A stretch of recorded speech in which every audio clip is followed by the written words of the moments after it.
नमस्कार, मैं हूं आपके साथ मयंक। तो देखिए, डील धोखा है, जंग तय है और मस्कट में ईरान ने अमेरिका को झुका दिया। देखिए, जिस तरह से खबरें आई कि मस्कट में बातचीत हुई, ओमान में मस्कट में बातचीत हुई ईरान की और अमेरिका की न्यूक्लियर प्रोग्राम को लेकर। और अब जो खबरें आ रही हैं मस्कट से, मस्कट में ईरान ने अमेरिका को दो टूक बता दिया है कि ईरान अमेरिका की किसी भी दबाव के आगे नहीं झुकेगा। और देखिए, जो एक्सपर्ट्स बता रहे हैं मस्कट में ओमान में बहुत बड़ी जीत हुई।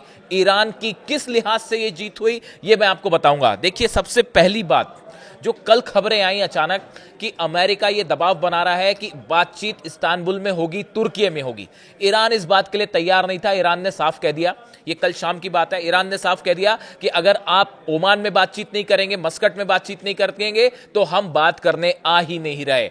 आखिरकार हुआ ये कि अमेरिका को ईरान के सामने झुकना पड़ा और बातचीत के लिए ओमान फाइनल हुआ, मस्कट में जो है वो बातचीत शुरू हुई। तो ये पहली जीत रही ईरान की।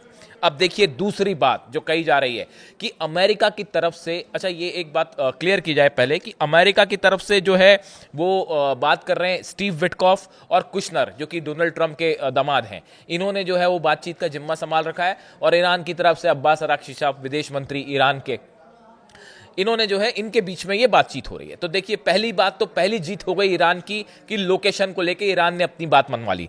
उसके बाद अब अमेरिका की तरफ से एक लंबी फेहरिस्त रखी गई थी कि साहब हम जो है, अमेरिका ने कहा कि आप जो है अपना न्यूक्लियर एनरिचमेंट रोक दीजिए। ईरान ने कहा हम नहीं रोकेंगे। अमेरिका ने दूसरी शर्त रख दी कि आप अपना मिसाइल प्रोग्राम रोक दो। ईरान ने कहा मिसाइल प्रोग्राम पर बात ही करने को तैयार नहीं है। तीसरी शर्त अमेरिका ने रखी कि जितने आपके प्रॉक्सी संगठन है, जो प्रॉक्सी कहते हैं उसको, कि आप हिजबुल्ला की मदद बंद कर दीजिए, हूती की मदद बंद कर दीजिए, हमास की मदद बंद कर दीजिए, इस तरह से जो है इनका साथ छोड़ दीजिए। इसके लिए भी ईरान ने मना कर दिया है, कोई किसी तरह का वादा नहीं किया गया है। यानी जो तीन बड़ी शर्तें अमेरिका की तरफ से रखी गई, न्यूक्लियर एनरिचमेंट को लेकर ईरान उसके लिए तैयार नहीं है, मिसाइल प्रोग्राम के लिए तो ईरान बात ही करने को तैयार नहीं है, और प्रॉक्सी की मदद वाली बात पे भी जो है वो ईरान सहमत नहीं है।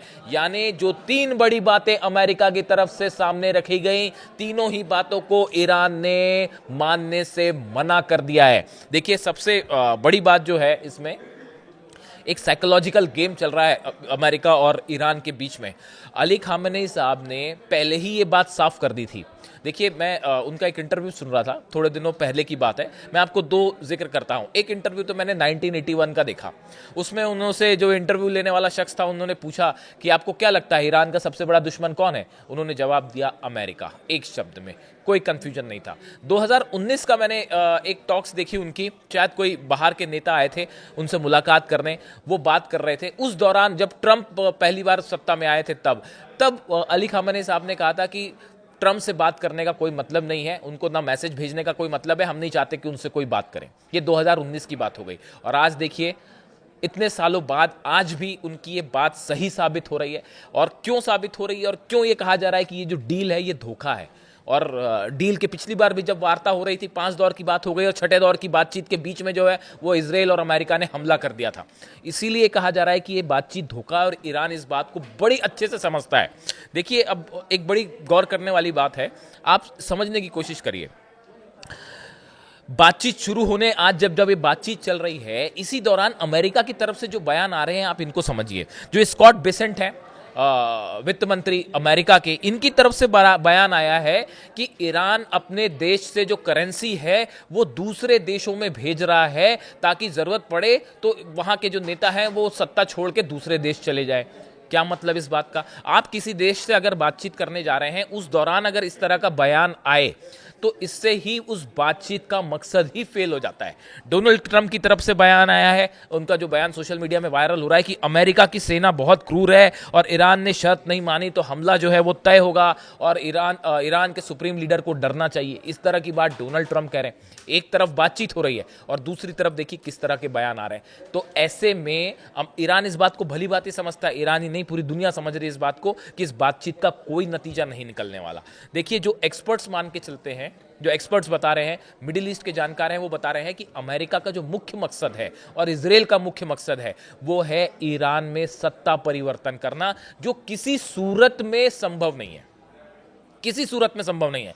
पिछले 35 साल से ज़्यादा हो गए हैं अली खामेनी साहब जो है ईरान में, उनका शासन है, सुप्रीम लीडर है। जो शख्स 35 सालों में आपके सामने नहीं झुका, नहीं डरा, वो अब क्यों डरेगा? कोई सवाल ही नहीं है इस बात का। और पूरा ईरान उनके साथ खड़ा हुआ है, पूरी ईरान की सेना उनके साथ खड़ी हुई है। तो ये जो पहला मकसद है यही फेल है। जो सत्ता परिवर्तन की कोशिश थी ये पूरी तरह से नाकाम हो गई। तो जब आपका मुख्य एम जो है अगर यही फेल हो गया तो इन सूरत में आप लाख बात कर लीजिए, उसका कोई नतीजा नहीं निकलेगा। तो ईरान ने तीनों बातों को लेकर अपना रुख साफ कर दिया है कि यूरेनियम एनरिचमेंट हमारा अधिकार है, वो हमारी ज़रूरतें हैं, हम उसके मुताबिक उसको जारी रखेंगे। आईएईए को आना, इंस्पेक्शन करना, इंस्पेक्शन कर ले, आके देख ले। बात नंबर 1। बात नंबर 2, मिसाइल प्रोग्राम पर बात ही नहीं होगी। मैंने बता दिया आपको कि मिसाइल प्रोग्राम को लेकर बात करना तो दूर की बात है। वो अभी टॉक्स चल रहे हैं, यहाँ खुर्रमशहर 4 दिखा दी उन्होंने कि लीजिए हमारी नई बैलिस्टिक मिसाइल है, मिसाइल सिटी दिखा दी। और वो टॉक्स की बात हो रही तरह तरह की, और स्टीव विटकॉफ बात कर रहे हैं और दबाव डाल रहे हैं, इस तरह की बातें चल रही हैं, टॉक्स की बातें चल रही हैं कि मिसाइल प्रोग्राम रोकना होगा, आपको धमकियां मिल रही हैं। इस बीच ईरान ने अपनी खुर्रमशहर 4 निकाल के दिखा दी मिसाइल सिटी में कि ये हमने तैनात कर दी है और बटन पे हाथ है, अगर आप हमला करेंगे तो फिर चलिए मिसाइल। तो मिसाइल वाली तो बात ही खत्म हो गई। जहाँ तक सवाल है हुती, हिजबुल्ला और हमास को लेकर, खास तौर पर हिजबुल्ला को लेकर जो काफ़ी समय से एक अमेरिका के टारगेट पर है, तो ईरान की तरफ से ये बात साफ कर दी गई है कि लेबनान में हमेशा हिजबुल्ला के साथ ईरान खड़ा रहेगा। ये ईरान का स्टैंड है और हाईएस्ट लेवल से जो है ये बात साफ कर दी गई है कि हमेशा हिजबुल्ला की मदद के लिए ईरान खड़ा रहेगा और इसमें किसी को कोई शक नहीं होना चाहिए। यानी ये भी एक जो बड़ा टॉक का मुद्दा था वो भी फेल होता दिखाई दे रहा है। अब देखिए इसके अलावा कई ऐसी चीज़ें हैं जो बड़ी सांकेतिक रही। देखिए टॉक्स कब होती है? टॉक्स तब होती है जब दो पक्ष एक दूसरे पर विश्वास करें। यहाँ विश्वास जैसी कोई चीज़ ही नहीं है, कोई चीज़ ही नहीं है। और ईरान इस बात को अच्छे से समझता है कि जब भी टॉक्स होती हैं, बल्कि इसका नतीजा ये है कि इस टॉक्स के चलते ईरान में और अलर्ट कर दिया गया। कल तेहरान की सड़कों पर जिस तरह से ईरान की सेना और आईआरजीसी के ट्रक्स निकले सैनिकों से भरे हुए, उसकी तस्वीरें सोशल मीडिया पे वायरल है। इसके अलावा ईरान ने एक जंग का मल्टी डायमेंशनल प्लान तैयार किया है कि अगर किसी तरह का अटैक होता है अमेरिका से तो उसको कैसे रिस्पॉन्ड किया जाए। इसकी एक बड़ी प्लानिंग है, मैं अलग से वीडियो कर दूंगा इस पे कि क्या प्लान है ईरान का, वो सब बातें। अब देखिए एक बड़ी इंटरेस्टिंग और बात हुई कि इस बातचीत को करने के लिए जब अब्बास अराक्ची साहब ईरान से उड़ान भरते हैं, देखिए आप फ्रेम ऑफ माइंड समझिए, ईरान ने कैसे करारा जवाब दिया है अमेरिका को, हर बात में जवाब है। अब्बास अराक्ची जो विदेश मंत्री हैं, मैं कई बार इस बात को कह चुका हूँ, बड़े नपे तुले शब्दों में बात करते हैं। मतलब उनकी जो विदेश नीति का उन्होंने जो परिचय दिया और उनकी तरफ से बयान आए, मतलब आप कहें कि इससे शानदार और कुछ नहीं हो सकता। इतने जंगी हालात, इतने 12 दिन की जंग हुई, उसके बाद इतनी तमाम समस्याएं, लेकिन आप देखिए कि अब्बास अराक्ची जो हैं, एक अच्छे विदेश मंत्री की खास बात होती है कि वो हमेशा शांत रहते हैं, बड़े नपे तुले शब्दों में अपनी बात कहते हैं। और आज उन्होंने किस तरह से संदेश दिया, जिस फ्लाइट से वो उड़े ईरान से ओमान जाने के लिए, मस्कट जाने के लिए, तो वो तेहरान से उनके प्लेन ने उड़ान नहीं भरी, उनके प्लेन ने ईरान के तबस जगह है वहाँ से उड़ान भरी और तबस से उड़ के वो मस्कट पहुंचे। अब आप सोचते होंगे कि भाई इसमें कौन सी खास बात है, तबस से क्यों उड़ान भरी? मैं बताता हूं आपको। तबस जो जगह है, ऑपरेशन ईगल क्लॉ 24 अप्रैल 1980 को ईरान में बंधक बनाए गए 52 अमेरिकी डिप्लोमेट्स को छुड़ाने के लिए अमेरिका ने एक ऑपरेशन चलाया था, ऑपरेशन ईगल क्लॉ, जो पूरी तरह से ऑपरेशन फेल हो गया था। और ये ऑपरेशन कहाँ चलाया गया? इसके बाद जो है, जब ये ऑपरेशन चलाया जा रहा था, इसी दौरान 8 अमेरिकी सैनिकों की मौत हो गई थी और एक हेलीकॉप्टर और C-130 प्लेन आपस में टकरा गए थे। 8 सैनिकों की मौत हुई थी अमेरिका के, और वो हुई थी कहाँ पे? तबस में, वही जगह जहां से अब्बास अराक्ची ने अपनी उड़ान भरी है। आप देखिए कैसे संदेशों में, मतलब आपकी एक एक्टिविटी से कैसे संदेश चला गया। और उन्होंने तबस से उड़ान भरी, यानी बताया गया, अमेरिका को संदेश दिया गया कि ईरान ना आपसे डर रहा है ना झुक रहा है, डरने झुकने की बात ही नहीं है, हम आपको करारा जवाब देने के लिए तैयार है। और अगर आप धमकियां दे सकते हैं तो देखिए, हमने वो जो तबस से प्लेन टेक ऑफ किया, वो इस बात का इशारा था कि अगर जिस तरह से वो ऑपरेशन आपका फेल हुआ और अमेरिकन सोल्जर्स मारे गए, अगर आप हम पे हमला करेंगे तो फिर यही अंजाम होगा। इसीलिए अब्बास अराक्ची जो विदेश मंत्री हैं ईरान के, उन्होंने उड़ान भरी तबस से, और एक बड़ा लाउड एंड क्लियर जो है वो मैसेज दिया गया। अब देखिए जहां तक है, हम फिर से बात पे आते हैं, टॉक्स पे। इजराइल ये चाहता है कि अमेरिका हमला करे ईरान पर। खुद हमला अकेले करेगा तो वो संभव ही नहीं है, बस की बात नहीं है। अब तो मिसाइल्स प्रोग्राम इतना तेज और आगे बढ़ चुका है कि खबरें आ रही हैं कि पूरा तेल अवीव बचाना मुश्किल हो जाएगा और हाइफा बचाना मुश्किल हो जाएगा। 600 से ज़्यादा मिसाइल्स सिर्फ तेल अवीव को टारगेट करके हैं। मैं कई बार बोल चुका हूँ ये बात। अब देखिए, अकेले इजराइल हमला कर नहीं सकता, तो नेतन्याहू चाहते हैं कि ट्रंप हमला करें। ट्रंप हमला करें तो अब उसमें बड़ी मुश्किल ये है कि ईरान जब पलटवार करेगा तो अब तो अब्राहम लिंकन भी रीच पे है। आप देखिए कि वो जो है शाहिद 139 ड्रोन वो पहुंच चुका अब्राहम लिंकन के पास, जानबूझ के ईरान ने भेजा। और अमेरिका को ये कहा गया, अमेरिका को एक प्रकार से उकसाया गया, जैसे अमेरिका अपने प्लेन भेज के ईरान को उकसा रहा था कि ईरान कोई कार्रवाई करे। ईरान ने कार्रवाई नहीं करी, ईरान ने कोई प्लेन पर हमला नहीं किया। चाहता तो S-400 से हमले हो जाते, लेकिन अमेरिकन प्लेन को जाने दिया गया वापस, हमला नहीं किया गया। अपनी S-400 की लोकेशन रिवील नहीं करी ईरान ने।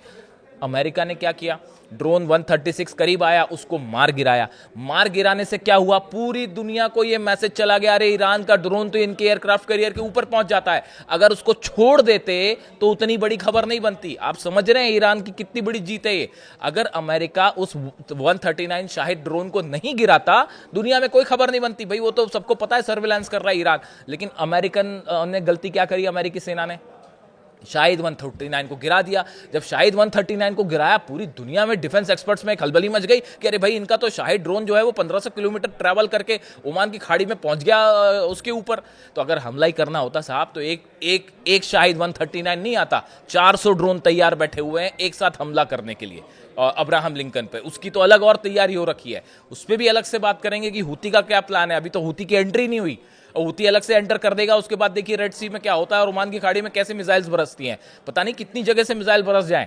तो ये भी अपने आप में एक चुनौती है। तो इसीलिए यही वजह है कि अमेरिका हमला करने को तैयार नहीं, वहां पे एक अलग हालात बने हुए हैं।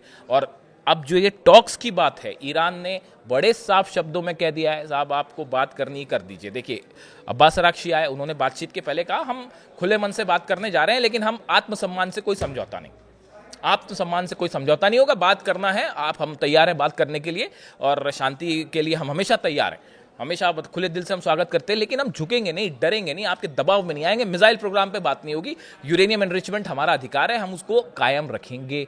यानी कि जो बेसिक शर्तें अमेरिका की है उसको मानने से मस्कट में साफ मना कर दिया है ईरान ने। और ये बहुत बड़ी एक क्लियर कट मैसेज जो है वो दिया गया पूरी दुनिया को, और ये बड़ी जीत मानी जा रही है ईरान की। देखिए आगे हो सकता है टॉक्स फिर से शुरू हो जाए।